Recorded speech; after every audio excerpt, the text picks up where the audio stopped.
तो hello guys, मेरा नाम है दीपक और आप देख रहे हैं फॉर आपकी सक्सेस गाइस। पिछली वीडियो जो हमने बनाई थी इस मॉडर्न हिस्ट्री के सीरीज़ पर, पहली वीडियो जो बनाई थी उसमें हमने आपसे पूछा था कि मैं आगे वीडियो बनाऊंगा या नहीं। ये डिपेंड करता है कि आपका किस तरीके का सपोर्ट और प्यार मिलता है।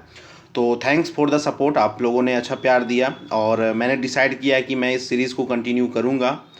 तो देखिए, आज जो है वो पार्ट सेकेंड है। इसमें मैं कंप्लीट करूंगा जो भारत में यूरोपियन का जो आगमन था इसको कंप्लीट करने वाला हूं। और साथ ही कुछ स्टूडेंट्स का ये रिक्वेस्ट था कि सर इसके एमसीक्यूज़ भी बनाइए। तो मैं आपको बताना चाहूँगा कि ये वीडियो कंप्लीट होने के बाद, थ्योरी कंप्लीट होने के बाद, इस टॉपिक पे जितने भी एमसीक्यूज़ बनेंगे, या फिर 20 या फिर 30, 50 या फिर 100, जितने टाइप के एमसीक्यूज़ बनेंगे मैं उन सभी एमसीक्यूज़ को टॉपिक कंप्लीट होते ही करवा दूंगा, एक दो दिन के अंदर डाल दूंगा। ठीक है, तो आप टेंशन ना लें, आपकी बातों को बिल्कुल ध्यान में रखा जाता है। और आपके प्यार के लिए एक बार फिर से आपका थैंक यू। तो स्टार्ट करते हैं हम लोग इस वीडियो को। देखिए, पिछली वीडियो में मैंने आपको बताया था कि किस प्रकार से 1498 में वास्को डिगामा भारत आते हैं। उसके आने से पहले भी मैंने आपको कुछ कुछ बातें थी वो बताया था कि कॉन्स्टेंटिनोपल नाम की जो राजधानी होती है रोमन साम्राज्य की, उसका पतन हो जाता है। रोमन साम्राज्य का पतन होने के बाद ही ओटोमन और टर्क की उदय होती है। उनके उदय होने से क्या होता है कि ट्रेड वेड जो भी जितने भी व्यापारिक मार्ग हैं उन सभी पे जो एकाधिकार या मोनोपोली स्थापित कर लेते हैं अरब के लोग। इससे यूरोपियंस को बहुत परेशानी होती है ना। बहुत इनका जो इनकम का एक बहुत हिस्सा इनके बिचौलिए के रूप में ये लोग ले जाते हैं अरब के लोग। तो इसलिए यूरोप में अब खोज, नए मार्ग की खोज, नए लैंडमार्क, सी रूट की खोज के लिए बात शुरू हो जाती है। और इसी के क्रम में यूरोप से लोग समुद्री मार्ग, लैंडमार्क खोजने के लिए निकल पड़ते हैं। फिर हम देखते हैं किस प्रकार से 1498 में वास्को डिगामा भारत आते हैं। भारत के वो किस स्थान पे आते हैं ये इंपॉर्टेंट रहता है। तो भारत के वो कालीकट आते हैं, ठीक है, जो कि केरला में है। यहाँ पे उनका स्वागत जो है जमोरिन करते हैं। और साथ में मैंने आपको ये भी बताया था कि केरल में जो ये वास्को डिगामा पहुँचते हैं, इनको वहाँ तक कौन ले जाता है? तो अब्दुल माजिद एक गुजराती पायलट होते हैं, उनके साथ ये पहली बार यहाँ पे आते हैं। इन सब चीज़ों को मैंने आपको बताया था। इसके साथ में मैंने आपको ये भी बताया था कि पुर्तगालियों का भारत आने का मुख्य उद्देश्य क्या क्या रहता है। वो तो धन अर्जित करने के लिए आते हैं, पहला। दूसरा उनका रहता है कि अपने धर्म का प्रचार कर पाएँ। तीसरा रहता है कि अपने साम्राज्य का वो विस्तार कर पाएँ। तो ये तीन मुख्य कारण रहता है जिसके कारण यूरोपियंस जो हैं अलग अलग जगहों पे खोज के लिए निकल जाते हैं और वहाँ पे वो अपना आपको फैलाते हैं। इन सभी चीज़ों को देखा था। उसके बाद हमने किस प्रकार देखा था कि भारत में जो है किस प्रकार से फैक्ट्रीज खुलती है, पहली फैक्ट्रीज।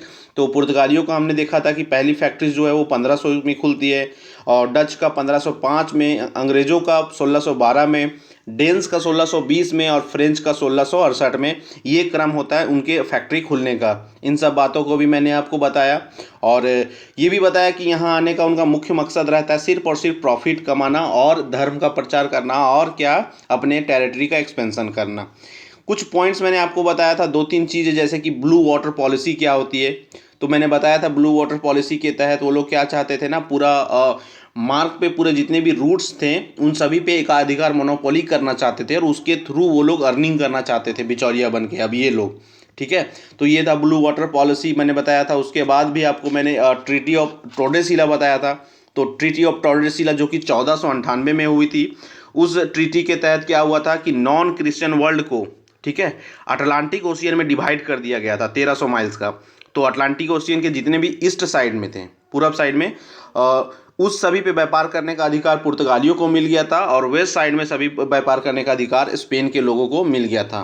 ये बात मैंने आपको बताया था, जो कि बहुत इंपॉर्टेंट है, क्योंकि स्पेन और पुर्तगाली ही खोज के लिए पूरे दुनिया में निकले थे, और उन्होंने ही खोज की शुरुआत रखी थी, ठीक है। उसके बाद कुछ गवर्नर्स के बारे में मैंने आपको बताया था, अल्फोंसो डी अल्बुकर्क के बारे में, हाँ, फ्रांसिस्को डी अल्मेडा के बारे में, फिर कैब्रल के बारे में। इन सभी गवर्नर के बारे में भी कुछ कुछ मैंने आपको, जो भी इंपॉर्टेंट पॉइंट्स थे, इन सभी पॉइंट्स को मैंने आपको बताया था, ठीक है।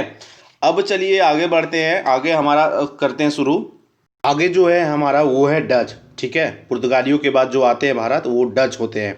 आपको बता दें कि जो डच है इसको 1602 ईस्वी में United east India company of Netherland के नाम से बनाया जाता है। ठीक है, 1602 ईस्वी में इसे United east India company of Netherland के नाम से बनाया जाता है। और साथ ही साथ वहाँ के सरकार के द्वारा इसको चार्टर यानी कि ऑर्डर दिया जाता है कि ये भारत जाके यहाँ पे संधि कर सकें, ज़मीन को अपने अंदर ले सकें, फैक्ट्री की स्थापना कर सकें और युद्ध भी कर सकें। इन सभी चीज़ों को इनको परमिशन दिया जाता है। ठीक है, वहाँ के सरकार के द्वारा और वहाँ के चार्टर के द्वारा। तो आप देखेंगे कि आपको बता दूं मैं कि ये जो डच ईस्ट इंडिया कंपनी होती है यह पूरी दुनिया की पहली एमएनसी थी। ठीक है, मल्टीनेशनल जो कॉरपोरेशन कहते हैं वो दुनिया की पहली जो थी ये डच ही थी। इन्होंने ही सर्वप्रथम स्टॉक को इशू किया था। स्टॉक एक्सचेंज आप जानते हैं, तो इन्होंने ही सर्वप्रथम स्टॉक को इशू किया था। और इनका जो भारत आने का जो उद्देश्य था, इनका वो भी सेम था जो कि पुर्तगालियों का था। पुर्तगालियों का भारत आने का उद्देश्य क्या था? कपड़े ले जाना, यहाँ से इंडिगो, रेशम, चावल, है ना, मसाले, है ना, ओपियम, इन सभी चीज़ों के लिए, व्यापार के लिए पुर्तगाली आए थे। तो डच का भी जो एम था वो यही था कि हमें भी यही सब चीज़ें चाहिए, इनके लिए ही ये भी भारत आते हैं। फ्रेंड्स, यहाँ पे एक इम्पॉर्टेंट पॉइंट जो आपको याद रखना है वो ये है कि डच की जो पहली फैक्ट्री है, हाँ, डच की जो पहली फैक्ट्री है वो 1605 में स्थापित की जाती है। कहाँ पे? तो मसूलीपट्टनम में। ये वेरी इंपॉर्टेंट है, इस पॉइंट को जरूर याद रखेंगे आप। 1605 में डच की पहली फैक्ट्री मसूलीपट्टनम में खोली गई। ठीक है, और आपको बता दें कि डच लोगों ने जो है वो सोने के सिक्के जारी करने स्टार्ट कर दिए। और ये जिन्होंने जो प्रथम सोना का सिक्का जो इन्होंने जारी किया था उसमें भगवान विष्णु की प्रतिमा थी। ठीक है, भगवान की विष्णु वाली प्रतिमा वाली सोने का सिक्का इन्होंने जारी किया। और बाद में अलग अलग स्थान में सोने के सिक्के छापने वाली जो फैक्ट्री है उसकी स्थापना की। कोचीन में, मसूलीपट्टनम में, नागपट्टनम में, पौंडुचेरी में, पॉलीकट में, इन सभी जगहों पे इन्होंने क्या किया? सोने के सिक्का छापने वाली मशीन या फैक्ट्री की स्थापना की। आपको बता दें जो सबसे महान माना जाता है जो डच मर्चेंट या डच व्यापारी जो सबसे महान जो भारत आए थे वो थे, उनका नाम था जैन ह्यूगेन वैन लिसोटेन। ठीक है, जैन ह्यूगेन वैन लिनसोटेन इनका नाम था। और इन्होंने यहाँ आके एक पुस्तक भी लिखा था इन्होंने। उस पुस्तक का नाम था इटिनेरारियो नाम का इन्होंने एक पुस्तक लिखा था। उसमें पूरा डिटेल भारत के किस तरीके से भारत के व्यापार के साथ संबंध और उन सभी चीज़ों के बारे में इन्होंने बताया था। ठीक है, आपको बता दें कि बाद में चल के ये जो डच है ये पुर्तगालियों के कॉम्पिटिटर के रूप में खड़े होते हैं, पुर्तगालियों को कंपटीशन देते हैं। और यही कारण है कि बाद में आप हम आगे चल के देखेंगे किस प्रकार दोनों के बीच में युद्ध शुरू भी हो जाता है। ठीक है, लेकिन डच की जो आर्मी थी ना, डच की जो आर्मी थी, आर्टिलरी, इनकी जो टेक्निक, वॉरफेयर टेक्निक, युद्ध करने की जो रणनीति थी, ये सभी पुर्तगालियों से अच्छी थी डच की। ठीक है, और इसी कारण आप देखेंगे कि आगे चल के जो डच के लोग हैं ना वो इनको हरा देते हैं। किन्हें हरा देते हैं? तो पुर्तगालियों को ओवर पावर कर देते हैं और उनके जगह खुद ही अपनी पकड़ को मजबूत भारत में बना लेते हैं। देखिए, डच का भारत से ज़्यादा डच का इंटरेस्ट रहा था हमेशा से इंडोनेशिया में जो स्थित जावा और सुमित्रा आइलैंड जो है। ठीक है, जो द्वीप देख रहे हैं सुमित्रा और जावा, जो इंडोनेशिया की दो आइलैंड है, इनका मुख्य उद्देश्य इन्हीं दो आइलैंड से मसालों का व्यापार करना था। लेकिन उसके लिए ये लोग भारत में एक मजबूत पकड़ बनाना चाहते थे, ये डच के लोग। ठीक है, इसीलिए उन्होंने फिर पुर्तगालियों को यहाँ से खदेड़ा। तो मेन मुख्य कारण आप याद रखिएगा डच का कौन था? स्पाइस लेना, मसालों का व्यापार करना सुमित्रा और जावा से। आगे चल के आप देखेंगे कि ये जो डच हैं ये लोग सिलोन यानी कि श्रीलंका को भी अपने हाथ में, अपने अधिकार क्षेत्र में ले लेते हैं। और इसी कारण फिर यहाँ पे अंग्रेज़ों के साथ इनका युद्ध होने शुरू हो जाता है। ठीक है, जिसे हम एंग्लो डच राइवलरी यानी कि एंग्लो डच राइवलरी के नाम से जानते हैं। तो देखिएगा आगे चल के कि अंग्रेज़ जो है इन्हें एक युद्ध होता है बेदारा का युद्ध 1759 में। ठीक है, 1759 में बेदारा के युद्ध में ये अंग्रेज़ जो हैं डच को हरा देते हैं और यहाँ से ये लोग क्या करते हैं? खदेड़ देते हैं। किसे? डच को। तो ये था डच के बारे में, इतना जानना था आपको, ये सब पॉइंट जानना था। इससे क्वेश्चन पूछे जाते हैं अलग अलग परीक्षाओं में। ठीक है, अब आगे हम लोग देखेंगे, अब जो हमारे अगले हैं फ्रेंड्स वो हैं इंग्लिश। देखिए ये इनके बारे में सबसे ज़्यादा जानना हमको ज़रूरी है। ठीक है, और ये देखिएगा कि अब ये एक बार भारत आते हैं 1947 तक भारत में, टिक जाते हैं। तो इनके बारे में जानना बहुत ज़रूरी है और बहुत से क्वेश्चंस इसी से पूछे जाते हैं। तो देखिए, अंग्रेज़ों के बारे में मैं बता दूं कि आपको बताया मैंने किस प्रकार से पुर्तगालियों ने, डच लोगों ने व्यापार करना भारत के साथ शुरू कर दिया था। अब इन सब चीज़ों की जानकारी अंग्रेज़ों को भी हुई, उन्हें भी इनमें इंटरेस्ट आने लगा कि भारत के साथ व्यापार करके कितना मुनाफा कमाया जा सकता है। अब ये देखते हुए वो लोग भी क्या करते हैं, फाइनली अपनी एक कंपनी बनाने का और भारत के साथ व्यापार करने का निर्णय लेते हैं। इसी क्रम में क्या होता है कि 31 दिसंबर 1600 को जो वहाँ की रानी जो होती है एलिजाबेथ वन, वो एक रॉयल चार्टर इशू करती है, मतलब जारी करती है। और इसके तहत वो लोग एक कंपनी और कंपनी के साथ में एक गवर्नर बनाते हैं और उसको भारत में व्यापार करने के लिए अधिकार, बहुत सारे अधिकार देते हैं। ठीक है, अभी आपको बता दूं कि ये चार्टर के थ्रू जो कंपनी को एक अधिकार मिलता है भारत के साथ ट्रेड करने का और संधि करने का, ये सब चीज़ों करने का जो अधिकार है इन्हें भी प्राप्त होता है वहाँ की रानी के द्वारा, एलिजाबेथ वन के द्वारा। आपको बता दें, इससे पहले एक घटना 1588 में हो चुकी होती है, जिसमें इन लोग क्या करते हैं, स्पेन को हराते हैं और 1588 में उनके शिप्स को डुबा के और स्पेन को हरा के वो जो मार्ग रहता है उस पर ये लोग मोनोपोली कर लेते हैं। और उसी से इनकी शुरुआत होती है एक्सपेंशन की, अंग्रेज़ों की भी। ठीक है, अब ये लोग भारत आने के बाद 1608 में कंपनी क्या करती है कि सूरत में फैक्ट्री बनाने का जो है वो डिसीजन यहाँ पे आने के बाद लेती है। अब ये फैक्ट्री बनाने के लिए जो यहाँ के एक होते हैं, गवर्नर होते हैं, ठीक है, जिनका नाम होता है कैप्टन विलियम हॉकिंस, उनको भेजा जाता है कहाँ पे, तो मुगल दरबार में भेजा जाता है, जहांगीर के पास। ठीक है, कैप्टन विलियम हॉकिंस को मुगल दरबार में जहांगीर के पास भेजा जाता है। आप आगे देखेंगे कि नवंबर 1612 ईस्वी में कैप्टन थॉमस बेस्ट जो है वो भारत आते हैं। ठीक है, 1612 ईस्वी में कैप्टन थॉमस बेस्ट जो है वो भारत आते हैं और भारत आते हैं, 2 शिप लेके आते हैं। इस शिप का नाम आपको याद रखना है, ड्रैगन और ओसियांडर।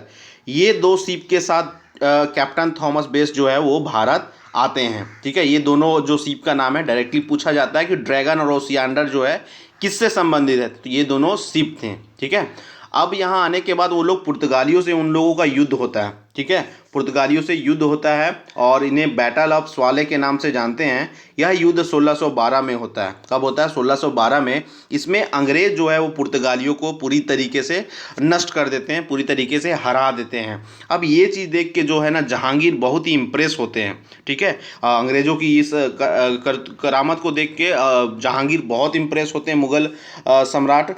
अब इम्प्रेस होने के बाद वो क्या करते हैं कि वो लोग भी जहांगीर जो है एक फरमान जारी करते हैं। आपको बता दूं फरमान क्या होता है। जिस तरीके से हमने पढ़ा कि यूरोप में चार्टर जारी किया जाता था, ऑर्डर, उसी तरीके से भारत में मुस्लिम रूलर्स के द्वारा फरमान जारी किया जाता था। फरमान के जरिए यह एक तरीके के रॉयल ऑर्डर होता था। ठीक है, शाही ऑर्डर होता था, शाही अनुमति ये लोग देते थे, जिसके जरिए जो भी टर्म एंड कंडीशन के साथ ये लोग परमिशन देते थे, कंपनीज को अथॉरिटी देते थे, प्रोवाइड करते थे, तो ये होता था फरमान। तो जहांगीर जो है वो फरमान जारी करते हैं। और आगे देखेंगे कि 1615 ईस्वी में जो अंग्रेजी दूत सर थॉमस रो है वो फिर कहाँ पहुँचते हैं, तो मुग़ल दरबार पहुँचते हैं और इनको फाइनली परमिशन मिल जाता है और पहली सूरत में फैक्ट्री स्थापित करने की जो परमिशन है इन्हें यहाँ पे प्राप्त होती है 1615 ईस्वी में। किसके द्वारा? तो सर थॉमस रो को मिलती है। किससे?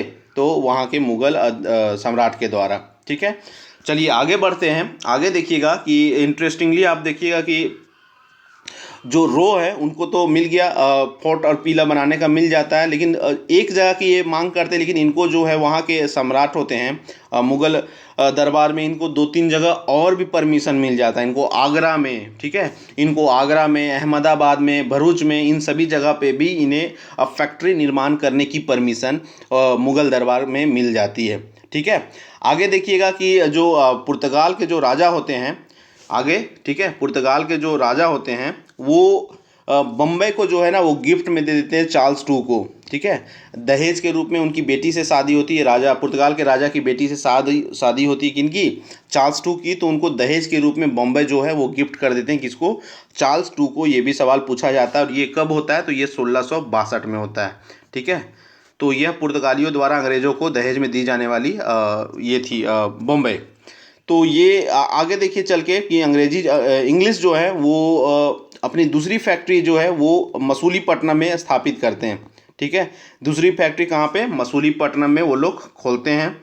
1632 में गोलकोंडा के सुल्तान के द्वारा उन्हें गोल्डन फरमान जारी किया जाता है। ठीक है, बहुत ही इंपॉर्टेंट फरमान होता है ये। ठीक है, इसमें 500 पैगोडा अंग्रेज देने का वादा करते हैं, किसको? सुल्तान को। उसके बदले सुल्तान इनको व्यापार करने, फैक्ट्री खोलने जैसे बहुत सारे चीज़ों का छूट देते हैं और कर मुक्त व्यापार करने की भी अनुमति देते हैं।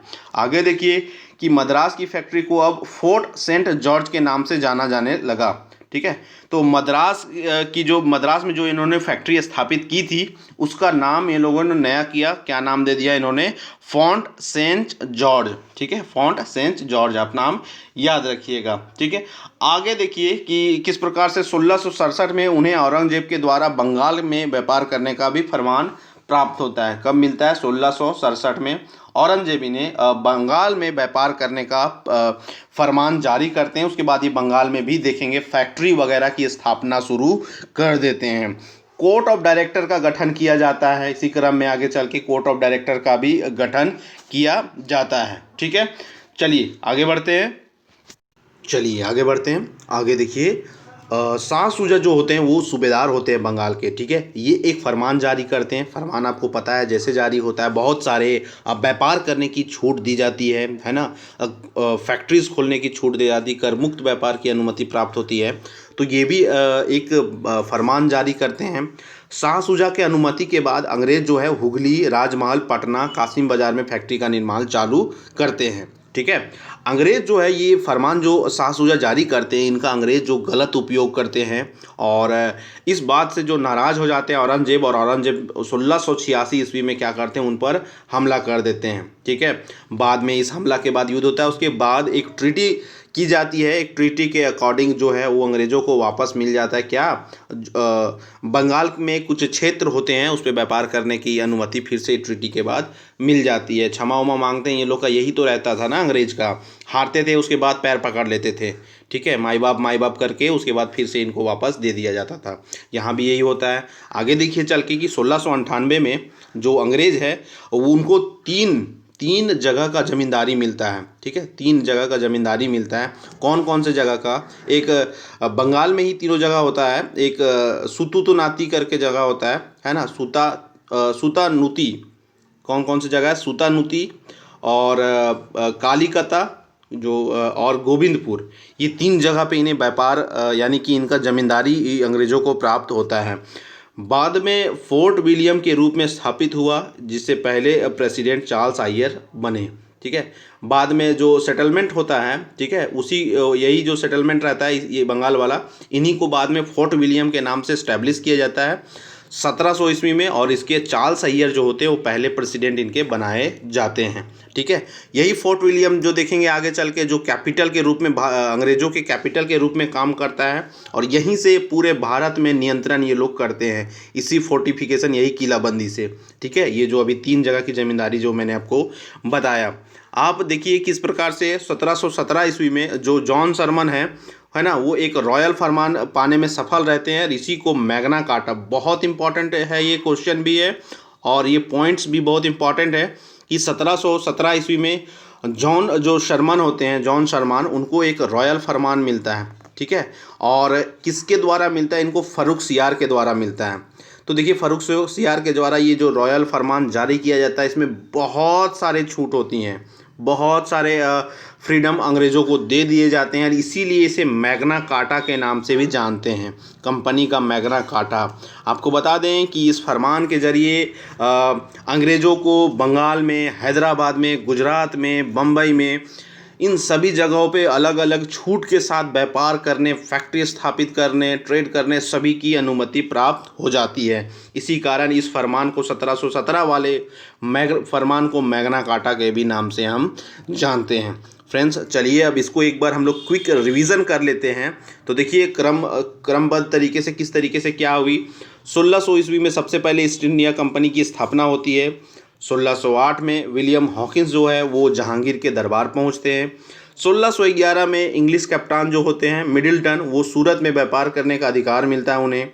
1612 में पहला किला बंद फैक्ट्री सूरत में है ना, फोर्टिफाइड जो सेटलमेंट है वो पहली 1612 ईस्वी में फैक्ट्री जो सूरत में स्थापित होती है, वेरी इंपॉर्टेंट।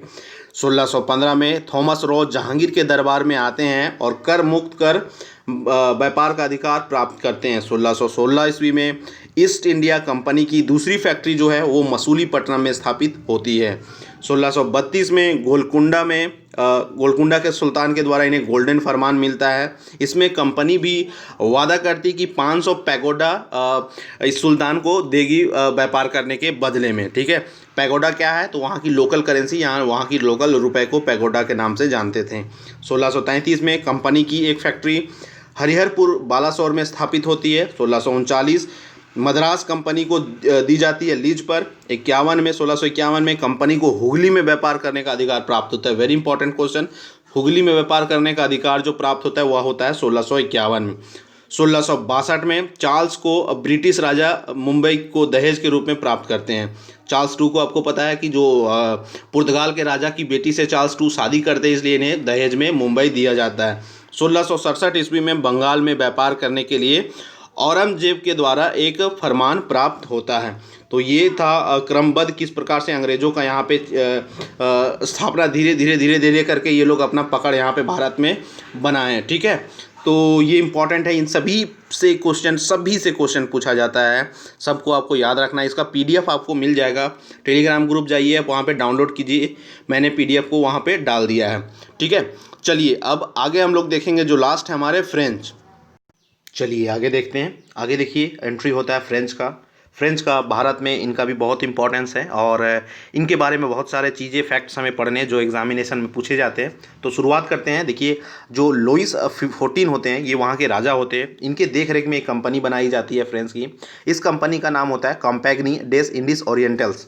इस नाम से फ्रेंच कंपनी का गठन किया जाता है। ठीक है, देखिए ये कंपनी का खासियत ये रहता है, बाकी कंपनी जो इंग्लिश कंपनी होती है, पुर्तगाली कंपनी होती है, और इस फ्रेंच कंपनी में डिफरेंस ये होता है कि ये पूरी तरीके से सरकार के नियंत्रण वाली कंपनी होती है। मतलब ये जो फ्रेंच कंपनी होती है ये पूरी तरीके से गवर्नमेंट कंपनी होती है और इसे बहुत सारी चीज़ों में फ्रीडम नहीं होता है, सरकार के अनुमति के बिना बहुत से काम ये नहीं कर सकते हैं। इस कारण हम देखेंगे फाइनली कि उसका बहुत बड़ा प्रभाव रहता है और फाइनली अंग्रेज के जैसे ही इनके पास कैपेबिलिटीज़ होने के बाद भी अंग्रेज फाइनली इनको हरा देते हैं, क्योंकि इंटरवेंशन जो होता है इनके सरकार का बहुत ज़्यादा होता है इस कंपनी में, तो इस कारण ये फाइनली हारते हैं। तो देखेंगे वो आगे हम देखेंगे। उससे पहले देखिए कि 1668 में पहली फैक्ट्री सूरत में स्थापित होती है। आपको बता दें फ्रेंच की जो सबसे पहली फैक्ट्री जो स्थापित होती है वो कहाँ पे होती है, 1668 में। ब्रिटिश की भी पहली फैक्ट्री सूरत में ही स्थापित होती है। ठीक है, आगे देखिए कि फ्रैंकोइस मार्टिन 1674 में पांडुचेरी के पहले फ्रेंच गवर्नर जनरल बनते हैं। जो फ्रैंकोइस मार्टिन है ये कंपनी के साथ आते हैं, उनको 1674 ईस्वी में पांडुचेरी का गवर्नर जनरल बना दिया जाता है। ठीक है, पांडुचेरी शहर 1668 में फ्रैंकोइस मार्टिन के द्वारा स्थापित की जाती है। बाद में ये पुर्तगालियों की राजधानी भी बनती है। ठीक है, बाद में आप जाके देखेंगे कि ये जो पांडुचेरी है इसे पुर्तगाली अपना राजधानी भी बनाते हैं। ठीक है, और 1668 में फ्रैंकोइस मार्टिन के द्वारा इस शहर की, इन यूरोपियन शक्ति के द्वारा इस शहर की स्थापना की जाती है। चलिए आगे पढ़ के देखिए कि जो फ्रेंच कंपनी थे ना वो यहाँ पे जो अपनी कंपनीज़ है, जो व्यापार है, ये व्यापार अपने मेन तटीय क्षेत्र पे स्थापित करना चाहते थे। तो इस कारण हम अभी देखेंगे आगे के स्लाइड में फ्रेंच की जो कंपनी भारत में रही है वो सभी कंपनीज, उनका सभी फैक्ट्री जो स्थापना किया उन्होंने, मैक्सिमम फैक्ट्रीज उनकी तटीय क्षेत्र में रही है। कराईकल देख लीजिए आप, बालासोर जो उड़ीसा में, वो देख लीजिए आप, कासिम बाजार जो बंगाल में है, ये सभी तटीय क्षेत्रों पे है। ठीक है, तो तटीय क्षेत्रों पे इनका जो है मुख्य रूप से फैक्ट्रीज का निर्माण होता है। आगे चल के देखते हैं कि एक कॉन्डोर का युद्ध होता है 1758 में। इस युद्ध के बारे में थोड़ा सा मैं बता दूं कि ये युद्ध जो है ये इंग्लिश और फ्रेंच के बीच में लड़ा जाता है। इसमें फाइनली जो है फ्रेंच हार जाते हैं। ठीक है, और ब्रिटिश इस युद्ध में जीतते हैं। तो कॉन्डोर का युद्ध याद रखना है आपको, 1758, और इसमें विजयी कौन होते हैं, इसमें विजयी अंग्रेज होते हैं। ठीक है, आगे चल के देखिए शाइस्ता खान जो कि सूबेदार होते हैं बंगाल के, वो फ्रेंच को जो है परमिशन देते हैं, यानी कि अलाउ करते हैं चंद्रनगर में फैक्ट्री का निर्माण करने के लिए। और ये होती है घटना कब होती है, ये घटना होती है 1674 में। ठीक है, आगे चल के देखिए फ्रांसीसी जो है उन्होंने मॉरिशस को 1721 में, माहे को 1725 और कराईकल को 1738 में अपने अधिकार में ले लेते हैं। ठीक है, ये जो 3 जगह है उसको अपने अधिकार क्षेत्र में, जो फ्रांसीसी है वो इस डेट यानी कि इस तिथि को ये लोग अपने अंदर में ले लेते हैं, 1721, 1725 और 1738 को। आपको बता दें आगे चल के जो इनका एक गवर्नर भारत आता है, उनका नाम रहता है जोसेफ फ्रांकोइस डुप्लेक्स। बहुत इंपॉर्टेंट गवर्नर है, फ्रेंच के सबसे महत्वपूर्ण गवर्नर होते हैं ये। ठीक है, ये अब 1746 में मद्रास पर चढ़ाई करते हैं। ठीक है, 1746 में मद्रास पे चढ़ाई करते हैं। और डुप्लेक्स के बारे में एक बात और बता दूं कि ये पहले यूरोपियन होते हैं जिन्होंने भारत की राजनीति में प्रत्यक्ष रूप से यानी कि डायरेक्टली इंटरफेयर करना शुरू करा था। ठीक है, ये फ्रेंच जो गवर्नर होते हैं ये डायरेक्ट भारत की जो राजनीति होती है, भारत के राज रजवाड़े होते हैं, उनके पॉलिटिक्स में उनको लड़ाने का, फूट डालने का काम ये डायरेक्टली सबसे पहले ये डुप्लेक्स ही करते हैं। ठीक है, आगे देखिएगा कि इसी कारण से देखिएगा कि अंग्रेज और फ्रेंच का अपना अपना दबदबा स्थापित करने के क्रम में दोनों के बीच में युद्ध शुरू हो जाता है, जिसे हम एंग्लो फ्रेंच राइवलरी यानी एंग्लो फ्रेंच युद्ध के नाम से भी जानते हैं।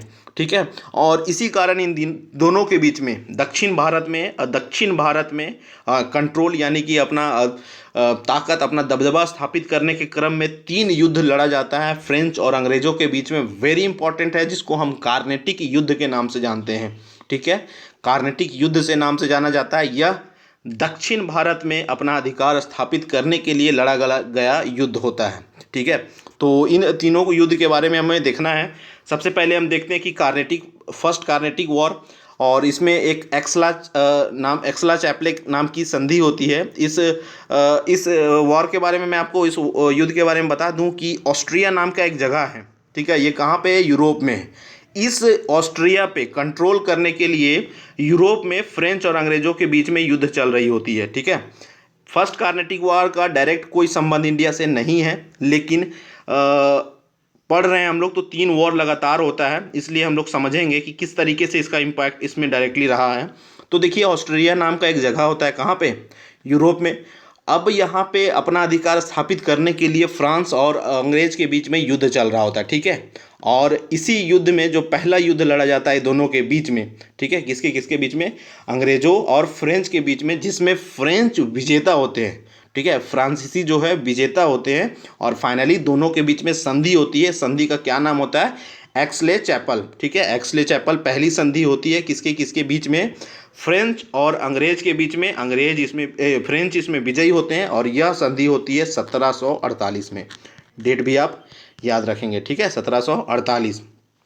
दूसरी कार्नेटिक वॉर की बात करें, इसका जो टाइम लाइन है वो है 1749 से 1754 के बीच में यह चलता है। ठीक है, जो वही एंग्लो और वही फ्रेंच और अंग्रेजों के बीच को जो युद्ध चल रहा है उसको आगे जारी रहता है। दूसरा बार भी ये युद्ध होता है। ठीक है, तो आगे तीसरा जो युद्ध होता है वो है थर्ड कार्नेटिक वॉर, जो कि बहुत ही इंपॉर्टेंट होता है। ठीक है, बहुत इंपॉर्टेंट होता है। सेकेंड वॉर में कुछ भी कंक्लूसिव युद्ध होता है, लेकिन कुछ भी इसका रिजल्ट नहीं निकलता है, ना ही किसी प्रकार की संधि होती है, इसलिए सेकेंड में उतना कुछ नहीं है।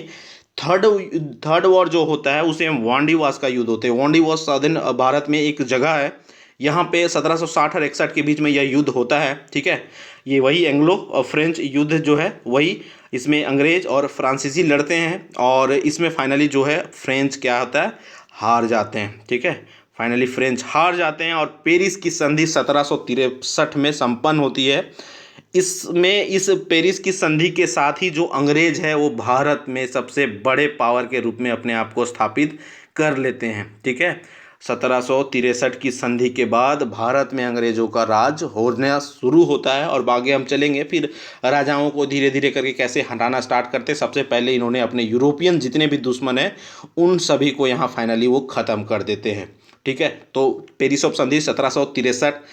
इस संधि में क्या बातें हुई थी थोड़ी सी जो जाननी है आपको, कि जो फ्रांसीसी है उसको भारत में सेटलमेंट और व्यापार करने का अधिकार तो रहता है, लेकिन किलाबंदी, अपने किसी भी फैक्ट्री पे, किसी भी पोस्ट को किलाबंदी ये नहीं कर सकते हैं। सिर्फ आप व्यापार कीजिए, और उसके बाद उसके अलावा आपको किसी भी तरीके से इंटरफेयर करने की ज़रूरत नहीं है। इस संधि में किया जाता है, पेरिस की संधि, जो कि 1763 में होती है। ठीक है, तो फ्रेंड्स ये था हमारा भारत में यूरोपियन यूनियन का आगमन। आपको ये वीडियो कैसा लगा हमें ज़रूर उम्मीद है आप कमेंट्स में हमें बताएंगे आपको ये वीडियो, और पिछली वीडियो में आपके प्यार के लिए बहुत बहुत धन्यवाद। आगे मैं इस पे बेस्ट 50, 60, 100 जितने MCQs बनेंगे सारे MCQs मैं आपको करवाऊँगा। और वीडियो देखने के लिए आपका धन्यवाद। Thank you.